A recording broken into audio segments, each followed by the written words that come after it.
चलिए अब लोग 4 नंबर क्वेश्चन देखते हैं। 4 नंबर क्वेश्चन में क्या कहा गया है कि HCF 306,657 बराबर 9 दिया है। मतलब HCF का मान दिया है, बहुत ही इंपॉर्टेंट क्वेश्चन है, इसलिए हम इसको लिख देते हैं VVI, very very important question है, इसलिए अच्छा से देखिए क्या करना है। HCF का मान दिया है 306,657 बराबर 9 दिया है, एलसीएम दिया है 306,657 ज्ञात कीजिए। मतलब HCF का मान दिया है और क्या निकालने बोला है, एलसीएम। हमेशा हम बच्चों को बताते हैं बाबू क्वेश्चन को समझना बहुत इंपॉर्टेंट है, क्वेश्चन को जब तक नहीं समझेंगे तब तक नहीं होगा। HCF का मान दे के रखा है, क्या निकालना है, एलसीएम। चलिए हम लोग निकालते हैं। हम लोग इससे पहले जो पढ़े उसमें एक फॉर्मूला पढ़े थे, क्या पढ़े थे कि दो संख्याओं का गुणनफल बराबर क्या होता है, HCF गुना एलसीएम। चलिए लिखते हैं, दो संख्याओं का गुणनफल बराबर क्या होता है, HCF गुना एलसीएम। ये याद रखना फॉर्मूला, जांच करने बोलेगा तो ये इसका यूज करते थे। क्या करते थे, दो संख्याओं का गुणनफल बराबर क्या होता है, HCF गुना एलसीएम। अब दो संख्या क्या क्या है बाबू बताओ, दो संख्या 306 और कितना है 657, तो लिखेंगे 306 और गुणनफल मतलब क्या होता है बाबू, गुना 306 गुना 657। अब देखो दो संख्या दिया है, क्या बोला है, दो संख्या, क्या बोला है, दो संख्या, कहीं मिल रहा है, देखो यहाँ दो संख्या मिल रहा है 306 और 657 बराबर HCF दिया कितना बताओ। अब HCF 306 और 657 का मान कितना दिया है, 9 दिया है, मतलब HCF का मान कितना है 9। हमको क्या निकालना है, एलसीएम। लिख लीजिए, एलसीएम 306 और 657 निकालना है। अब देखो अब वो अच्छा से 306 गुना 657। अब देखो 9 गुना एलसीएम, हमको एलसीएम निकालना है ना बाबू 306 और 657 का। तो 9 और एलसीएम का रिलेशन क्या है, सबका एक एक रिलेशन होता है, किसी के साथ प्लस का होता है, किसी के साथ माइनस का होता है, किसी के साथ गुना का होता है। अगर प्लस है तो बराबर उधर जाके क्या हो जाएगा, माइनस, माइनस है तो बराबर उधर जाके क्या हो जाएगा, प्लस, और गुना है तो उधर जाके क्या हो जाएगा, भागा। ये छोटे छोटे चीज़ों को जानना चाहिए।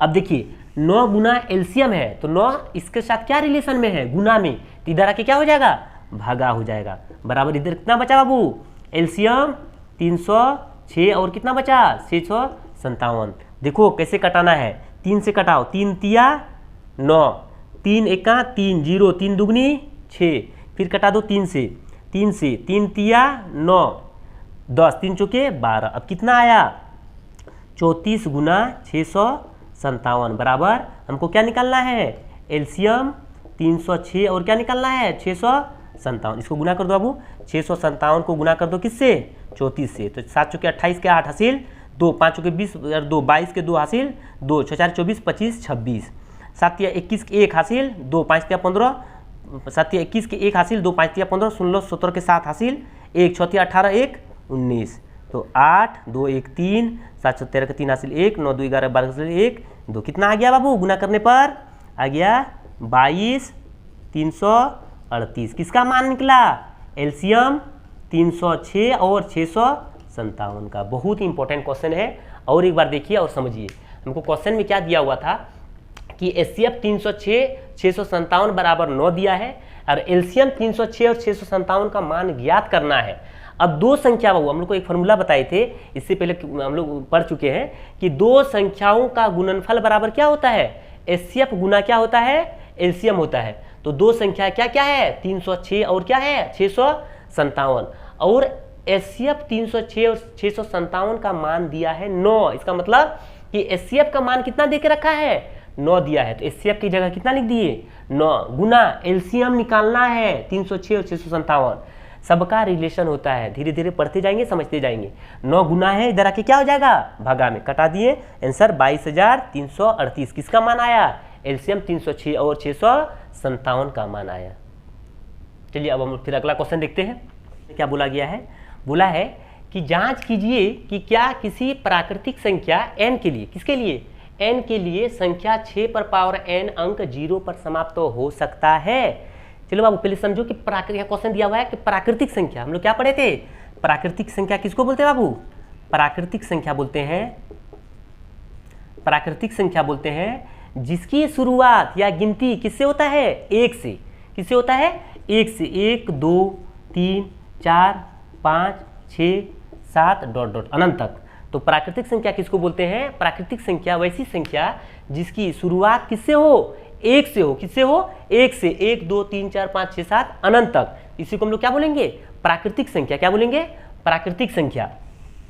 अब क्वेश्चन क्या बोल रहा है? क्वेश्चन समझिए कि जांच कीजिए कि क्या किसी प्राकृतिक संख्या n के लिए, किसके लिए? n के लिए संख्या 6 पर पावर n, क्या बोला है? 6 पर पावर n अंक 0 पर समाप्त हो सकता है। जो 6 पर पावर n है वो कभी 0 पर समाप्त हो सकता है। एक चीज बताओ बाबू, हमको कोई भी संख्या 0 लाने के लिए क्या गुना करना पड़ता है? हमको 2, जैसे 2 और 5 को गुना किए, कितना गुना किए? 2 और 5, तो 5 दूनी 10। ऐसा गुना क्यों किए बता रहे हैं कि हमको अंतिम में ना 0 चाहिए। अंतिम में क्या चाहिए? 0। तो कौन सा ऐसा संख्या है जो आपस में गुना करेंगे तो अंतिम में 0 आएगा? तो क्या करेंगे? 2 और 5, या तो क्या होगा 4 गुना 5, या तो क्या होगा 5 गुना 6, तो 4 पंचे 20, 6 पंचे 30। अंतिम में लाने के लिए 5 चाहिए। तो देखो 4 किसका है बाबू? 4 2 का फैक्टर है, 2 गुना 2 है कि नहीं? 6 किसका फैक्टर है? 3 गुना 2 का है।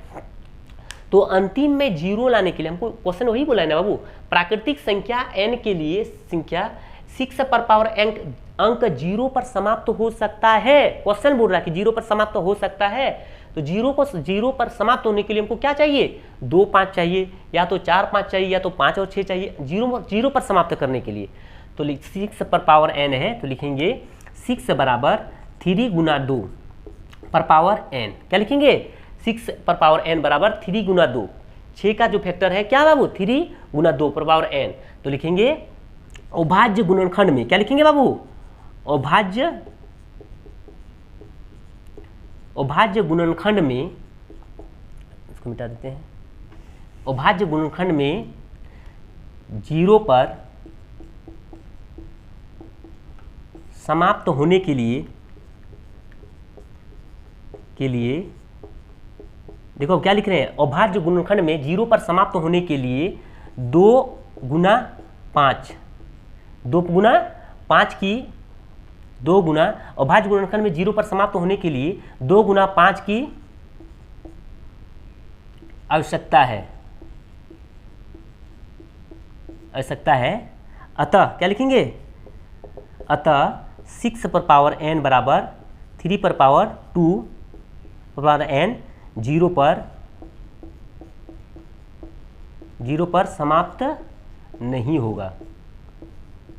0 पर समाप्त नहीं होगा। समझो बाबू एक बार क्वेश्चन बोल रहा है हमको कि 6 पर पावर जो n है वो 0 पर समाप्त होना चाहिए। तो 0 पर समाप्त होने के लिए क्या चाहिए? 2 और 5 चाहिए। कितना चाहिए? 2 और 5। मगर है क्वेश्चन में कितना दिया है? 6। तो 6 का फैक्टर क्या होता है? 3 और 2। तो लिखेंगे अभाज्य गुणनखंड में 0 पर समाप्त होने के लिए 2 और 5 की आवश्यकता है, जो उपस्थित नहीं है। तो जो कि उपस्थित नहीं है आवश्यकता है। अतः 6 पर पावर जो n है वो 2 गुना 3 पर पावर n है, जो 0 पर समाप्त नहीं होगा।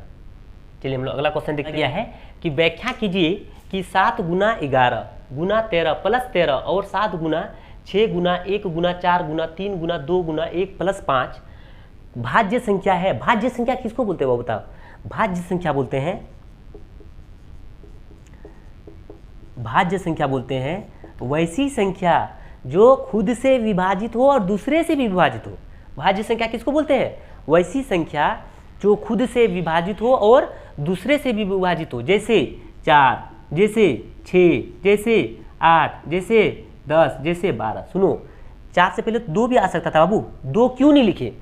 2 खुद से विभाजित होता है, 2 एका 2, मगर दूसरे से विभाजित नहीं होता है, इसलिए 2 भाज्य संख्या नहीं है। तो भाज्य संख्या स्टार्टिंग किससे होता है? 4 से।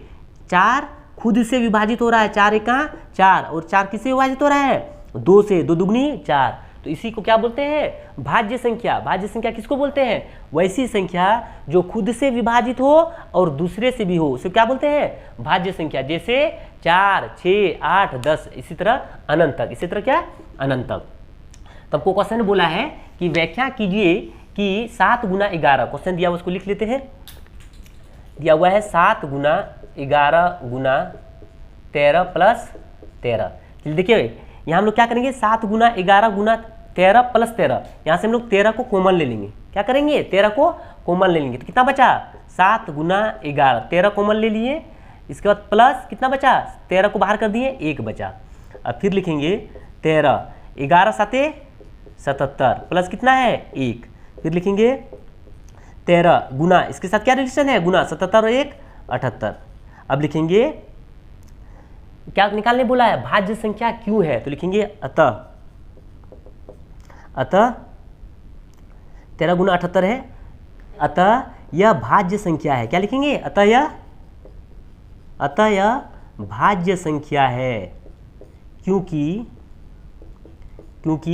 अभाज्य गुणनखंड में, अभाज्य गुणनखंड में एक छोड़कर, क्या लिखेंगे, एक छोड़कर दो संख्या, एक छोड़कर दोनों संख्या मौजूद है, एक छोड़कर दोनों संख्या मौजूद है।